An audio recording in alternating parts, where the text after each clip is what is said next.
By the way, apa kabar kalian para pemburu psikopat? Udah lama kan kalian nungguin konten ini? Kalian patut berbahagia karena pada kesempatan kali ini akan mereview sekaligus membahas sebuah film yang cukup mengerikan sekaligus ngakak edan. Dan tak lupa para bondon SMA yang menghiasi kegoblokan dari film ini.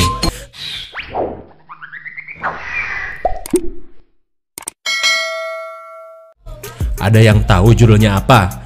Film ini berjudul Lumberjack Man 2015. Film ini berkisah tentang seorang psikopat yang bermukim di kawasan Camp Ceria di pelosok Amerika. Kuat apa enggak? Jelas kuat lah. Karena sepertinya psikopat ini adik kakak sama psikopat rawa cubluk. Penasaran seperti apa psikopat ini membasmi para remaja bondon? Baiklah, kita langsung saja ke pembahasan kita. Dan seperti biasa, jika kalian suka dengan channel ini, silahkan subrek aja biar gak ketinggalan video menarik lainnya dari Sakahayang. Film ini diawali dengan diperlihatkannya kompor kopet yang menyala. Kemudian terlihat bayangan seseorang yang tinggi besar bersamaan dengan judulnya. Ya, betul sekali, itu dia judulnya. Lalu terlihat orang itu tengah mempersiapkan alat-alat kopetnya. Dimulai dari mengasah kampak kopetnya, rantai kopet, gergaji kopet, sampai arit kopet. Jangan heran, kan ini si kopet jadinya patpet. Lalu ia pun terlihat sedang memasak sesuatu. Masak apa ya bun? Yang pasti bukan untuk menu buka puasa. Singkat waktu, scene pun beralih ke dalam sebuah bis yang akan melakukan karya wisata. Terlihat seorang wanita cantik dan sensual bernama Faith. Ia yang memiliki tombol badak menjadi sorotan mata para bujangan pemburu bondon belia. Namun, yang namanya cewek remaja saling sirik body sudah menjadi hal biasa. Ia pun dilabrak seseorang yang bernama Daniel. Ia yang selalu menjadi sorotan utama kini mendapati saingannya. Ia pun bebacotan dengan Faith. Namun si Faith gak kalah gede bacot, sehingga si Daniel kalah dan ngambek. Penting gak penting sih perkenalan karakter ini. Kini, scene beralih ke seorang bapac bernama Peter. Ia yang baru tiba dikagetkan dengan bis sekolah yang tadi. Apalagi para siswinya malah pamer tombol kebanggaan mereka ke jendela. Namun sial, Peter yang kebetulan lagi pegang HP malah mendapati gambar blur. Suwe. Lalu, ia pun mampir dulu ke sebuah toko kelontongan milik... Nah, pintar. Masa nggak tahu Sultan? Ia pun kepo kepada kasir di sana tentang tujuan bis sekolah yang selalu melewati jalanan ini. Hingga si kang kasir bilang, biasa, anak sekolah lagi banyak yang study tour ke Curse Camp, atau biasa kita sebut Camp Ceria. Sontak si Peter seolah mengetahui sesuatu. Ia pun segera membeli banyak sekali pelor FF dan seperti mempersiapkan diri akan sesuatu. Singkat cerita, sampailah mereka di Camp Ceria. Dengan gaya bicara ngegas, si kang sopir menyuruh mereka untuk turun. Dan sugan, si pak sopir pun langsung tancap gas setelah menurunkan semua murid. Kayak buru-buru ngejar apa gitu si sopir teh. Setelah itu, para murid pun dikumpulkan oleh si guru Ceringe bersama si bu guru Seksoy. Dan para murid pun dipersilahkan untuk menikmati keindahan alam di tempat ini. Mau kemanapun sok aja, nggak apa-apa, asalkan sambil melakukan tugas tadinya. Mereka pun dibagi menjadi beberapa kelompok yang terdiri dari 2 orang. Mendengar hal itu, para murid yang didominasi wanita-wanita Seksoy pun kegirangan, dan mereka pun pergi. Di sisi lain, si kang sopir pun lagi ngabret tancap gas seedan-edannya. Dan ternyata, pantes aja buru-buru, si kang sopir dah punya janji dengan 2 bondon. Meski si bondon lagi ngambek karena kelamaan menunggu, akhirnya mereka berhasil terayu oleh sebungkus garam beriodium, atau biasa kita sebut sebagai uyah haram. Singkat waktu, kang sopir pun ngetem di ruyuk yang sepi, dan terjadilah adegan bis sekolah bergoyang. Gelo, getaran segede apa yang bisa menggoyangkan bis? Cik mikir. Dalah. Namun di saat mereka sedang asyik, datanglah psikopat yang membawa gerobak akan menghancurkan kemaksiatan di muka bumi ini. Yang disada di HP teh. Sorry guys, tadi ada yang nge-WA. Kita lanjut. Dan ketika kedua bondon ini lagi asyik, Kampak Kopet membuat dua kepala Bondon terlempar. Lalu si sopir yang lagi asoy menghirup aroma terasi di bawah baru sadar akan keganasan Kang Kopet. Alhasil ia pun modar. Kembali ke remaja glowing, Fate yang lagi bengong lihat kucing di pasir terkagetkan oleh suara aneh di balik jerami. Karena penasaran ia pun mengeceknya. Ternyata itu hanya si bongsor Mupeng. Fate pun merebut bukunya dan menemukan gambar sketsa para wanita seksoi. Dan karena malu, ia pun kabur. Di sisi lain, dua remaja Bangor lagi asik udut Bob Marley. Namun ketika sedang asyik, untung saja cuman Kang Ternak yang memergoki mereka. Ia pun membawa dua remaja ini untuk dihukum bersihin kandang kuda. Lalu, ia pun merebut udutnya dan dihisap sambil baca majalah gaul. Dirasa efek udut udah kerasa, kedua remaja ini pun kabur. Namun si Kang Ternak gak sadar. Singkat waktu, Kang Ternak lagi santuy ngefly, iseng-iseng lihat foto mantan pacarnya yang bernama Neneng. Neneng, kenapa kau meninggalkan AA? Ujar si Kang Ternak. Hingga tiba-tiba si Kopet camping mendatangi Kang Ternak. Namun karena ia sedang teler parah, ia malah menganggap si Kopet camping sebagai mantannya. Oh, Neneng kembali kepadaku. Ia pun mendatanginya dan mencium rambut Neneng. Namun ia heran, kenapa rambut Neneng malah kayak sapu ijuk. Lalu ia pun jelas modar. Di lain tempat, Peter yang sudah curiga akan terjadi pembantaian di Camp Ceria, ia pun mengunjungi polsek sheriff terdekat. Peter pun berbincang dengan sheriff cantik nan glowing kamana karep bernama Sheriff Ichi.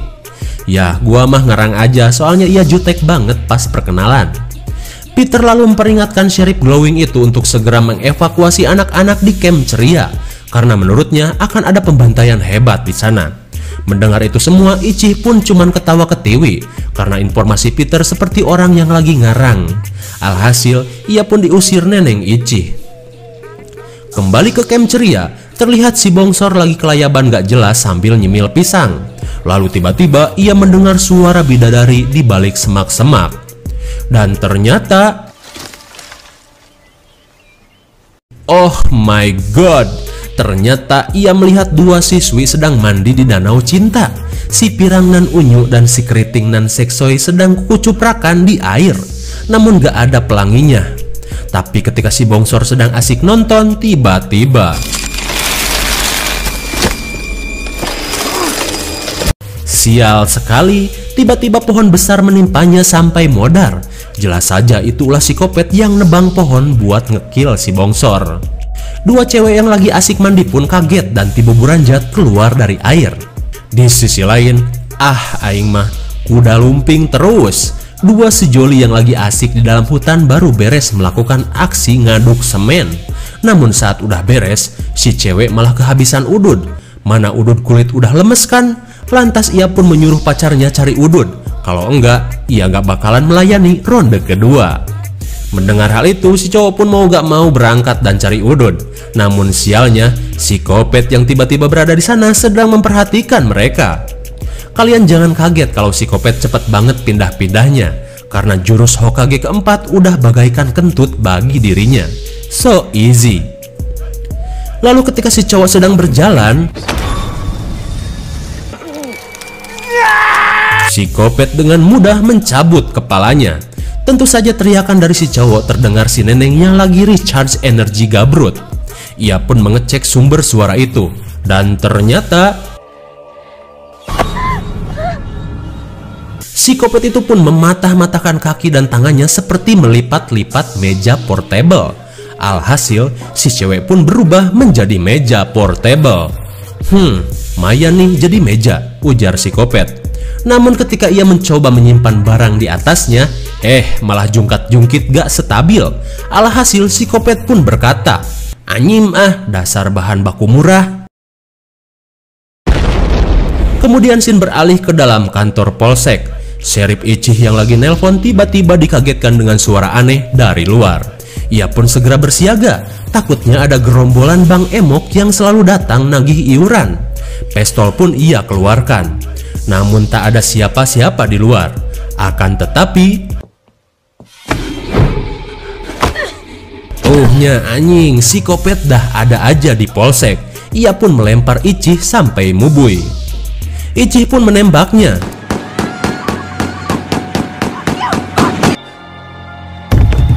Satu klip pistol ia habiskan untuk psikopat, dan psikopat pun ambruk. Masa iya seletoy itu? Lalu ketika Ichi mengeceknya, Ichi nggak bodoh kayak di film-film lain. Ia pun memastikan kematian dari psikopat itu. Dirasa udah mokad, ia pun segera meminta bantuan. Apa gua bilang? Psikopat mah kuat. Ichi pun ripuh dengan kapak di punggungnya. Lantas ia pun mencoba melawan dengan alat seadanya.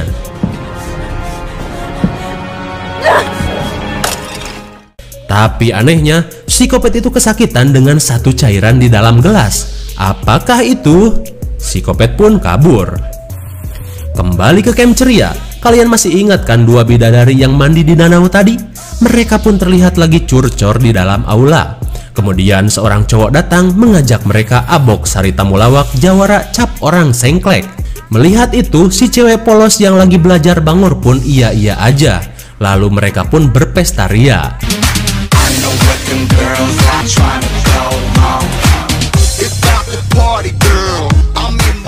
Hingga setelah dirasa para ladies ini udah abok, pun mencoba peruntungannya dengan akan mengeluarkan rudal kebanggaannya. Kali aja disosor, tapi tiba-tiba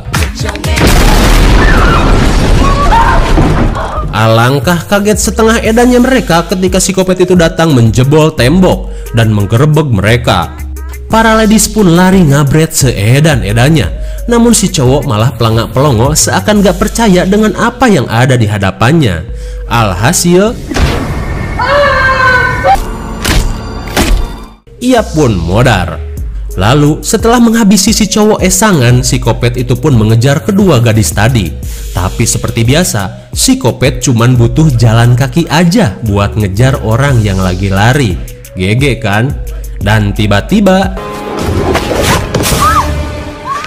teman si Pirang pun terjebak jebakan kopet.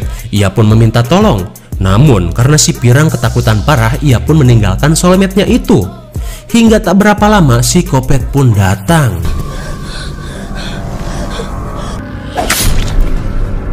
Keran air pun menancap di jidatnya sehingga mengeluarkan darah. Kembali kepada si Pirang. Ia yang lari edan pun seperti tak mengetahui arah dan tujuan. Ia hanya berlari gak jelas asruk-asrukan melintasi hutan. Hingga Hiraishi no Jutsu is real. Psikopat tiba-tiba berada di hadapannya dan menampol-nampol wajah unyu si Pirang sampai hancur. Sayang sekali ya, padahal doi bibit unggul yang perlu dilestarikan. Kembali ke camp, tiba-tiba Peter sudah berada di sana dan memberitahu semua bahwa camp ini nggak aman. Jika kalian tetap di sini, kalian bakalan mati sama psikopat camping pembuat pancake. Peter pun menceritakan asal mula dari psikopat itu. Di zaman dulu, telah hidup seorang pria yang pandai membuat pancake. Namun kepandaiannya itu malah menjadi malapetaka baginya. Karena datang seorang pemburu jahat yang tergiur akan masakannya. Ia pun menawarkan jika ia bisa mendapatkan resep pancake itu, ia akan memberinya uang yang banyak. Namun orang tersebut tak mau dan tetap memegang resep keluarganya. Hingga akhirnya lelaki itu pun membunuh orang tersebut dan mengambil resepnya secara paksa. Dan parahnya, lelaki itu membunuhnya dengan cara menyelupkan wajahnya ke dalam panci selai pancake sampai mati. Hingga pada akhirnya ia pun kembali bangkit dari kubur dan akan membunuh siapa saja yang berada di tanah kekuasaannya. Itulah sepenggal cerita dari psikopat camping. Namun ceritanya itu hanya dianggap sampah dan seperti biasa ia pun diusir. Singkat waktu, malam pun tiba. Peter yang pasrah akan kebebalan warga sekolah pun pulang. Namun tiba-tiba terlihat polisi Seksoy Ichi sedang ripuh dan meminta tolong. Jelas Peter menolongnya dan berkata, "Nya, cek aing ge, ada psikopat kan?" Ia pun membawanya pergi. Kembali ke camp ceria, Mereka yang sedang makan malam dengan ceria tiba-tiba dikagetkan sesuatu. Bubar, bubar, psikopat merangsek masuk dengan kekuatan huleknya. Lalu di saat mereka pelangak-pelongo karena psikopat yang Peter bicarakan ternyata benar. Salah satu murid di sana pun modar. Sontak mereka pun panik riweuh seedan-edannya.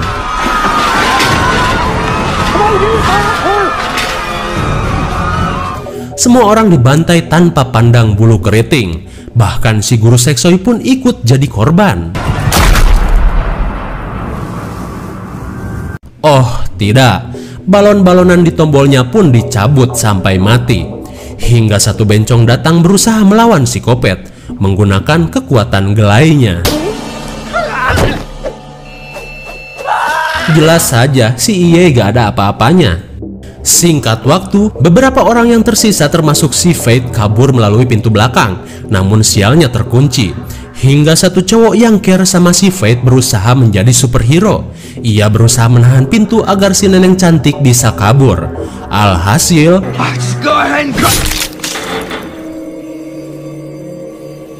angan-angan cowok itu untuk mendapatkan cinta dan tombol badag si Fate akhirnya sirna di tangan psikopat Edan. Melihat situasi itu, Fate dan si Koki Imsak pun lari ngabret seedan mungkin hingga sampailah mereka di sebuah peternakan. Dirasa nggak ada cara lain, mereka pun bersiap melawannya dengan senjata seadanya. Hingga ternyata itu cuma si Peter saja. Ia pun kemudian menjelaskan bahwa kelemahan psikopat itu adalah menggunakan sirup pancake, seperti informasi dari Sheriff Ichi. Awalnya, Fate dan si Koki nggak percaya, namun apa salahnya mencoba. Fate pun mengambil pemotong besi untuk melawan psikopat badak itu. Singkat waktu, sampailah mereka di kediaman psikopat badak. Fate pun masuk bersama si Koki. Di dalam, mereka melihat ada tungku api yang menyala-nyala dan alat psikopat lainnya. Dan tiba-tiba, edan sekali ya, psikopat itu keluar dari dalam kompor. Aduh, ada-ada aja. Dengan rasa takut, mereka pun berhadapan dengan psikopat badak. Dan karena senjata si Koki cuman kunci pas, ia pun meminta tukeran senjata. Tapi, aduh, alat itu malah sulit menyala. Alhasil, seperti sampah, psikopat itu membuang alat pemotong. Lalu, aduh, apalagi kunci gituan, ia pun membuangnya lagi. Dalam keputusasaan, si Koki pun bilang, coba lawan pakai sirup pancake. Lalu ketika Fate akan melakukannya, jarinya pun buntung. Dan di saat mereka akan dieksekusi, untung saja si Peter Pan datang menggunakan senjata FF tanpa skin. Ia pun menembakinya. Terlihat psikopat itu sudah tak berdaya dan mereka pun segera pergi. Tapi karena psikopat mah kuat, senjata FF pun tak berasa. Percuma di top up juga, habisin duit orang tua doang. Dan karena panik, shotgun FF udah nggak ada pelornya, si Peter pun mencoba adu jotos. Udahlah, Fate pun dilempar sampai ke dalam rumah. Dan tanpa diduga, kebetulan ia menemukan satu gentong sirup pancake. Peter pun menyuruhnya untuk melumuri tubuh dengan sirup itu untuk melawan psikopat badak. Lalu ia pun membuka bajunya dan akan melawannya. Awas, gagal fokus. Backwards.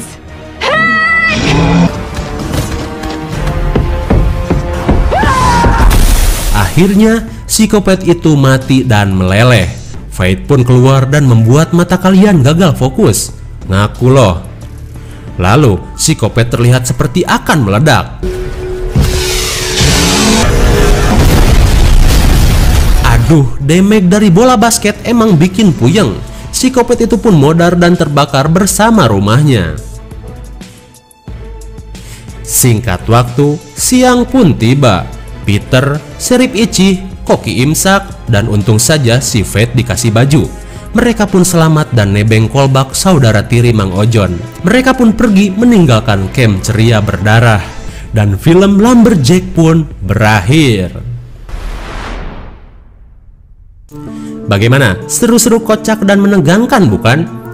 Film seru-seruan gini emang cocok buat dibahas. Mayan mengobati perut keroncongan.